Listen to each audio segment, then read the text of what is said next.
మౌనంగా ఉన్నవాడు మౌనంగా ఉండడు. ఎవడైనా సరే అద్భుతంగా వాడబడుతుంటే వాడికి పుల్లలెడుతూ ఉంటాడు, వాడికి క్రిటిసైజ్ ఎవడు చేస్తాడో తెలుసా? ఖాళీగా ఉన్నవాడు. బిజీగా ఉన్నవాడికి క్రిటిసైజ్ చేయడానికి టైం ఉంటుందా? ఉండదు. You are concentrating only on your work. వాడు చేస్తున్నాడా లేదా, ఈడు చేస్తున్నాడా లేదా, నీకుంటుందా? ఉండదు. ఈ మధ్యన ఒక మెసేజ్ పంపించారు వాట్సాప్లో, వైరల్ లాగా వచ్చింది, నాకు బాగా అనిపించింది, అది చెప్తున్నాను. ఒక కుర్రోడు చర్చ్కి రావడం మొదలుపెట్టాడంట. 3 వారాలు వచ్చిన తర్వాత 4వ వారం పాస్టర్ గారితో అన్నాడంట, పాస్టర్ గారు మీ చర్చికి నేను రాను సార్ వచ్చే వారం నుంచి అన్నాడంట. అన్నాడంట, మీ చర్చిలో అందరూ కూడా మొబైల్స్ వస్తున్నారు సార్ మీరు ప్రసంగం చేస్తుంటే అన్నాడంట. అవునా, సరే మానే, ఒక్క పని చేసి మానే అన్నాడంట. ఏంటనంటే గ్లాసు నిండా నీళ్లు పోసుకొని రావా అన్నాడంట.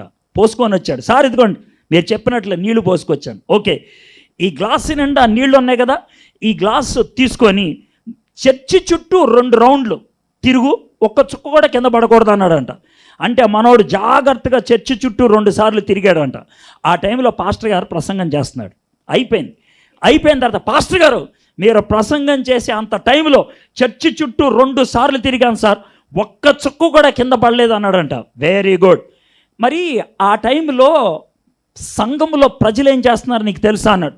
నాకు తెలియదు సార్, నాకు తెలిసిందల్లా ఒకటే, నీళ్లు కింద పడుతున్నాయా లేదా. నీ జీవితానికి ఒక ఫోకస్ ఉంటే పక్కన వాళ్ళ గురించి నువ్వు పట్టించుకో. When you don't have focus in your life, నీ జీవితానికి ఒక ఫోకస్ లేనప్పుడు ఆడేం చేస్తున్నాడు, అదేం చేస్తుంది, ఆడే డ్రెస్ వేసుకొచ్చాడు, ఇదే డ్రెస్ వేసుకొచ్చింది, you are always worried about others. ఎందుకు తెలుసా? You haven't reasoned out who you are.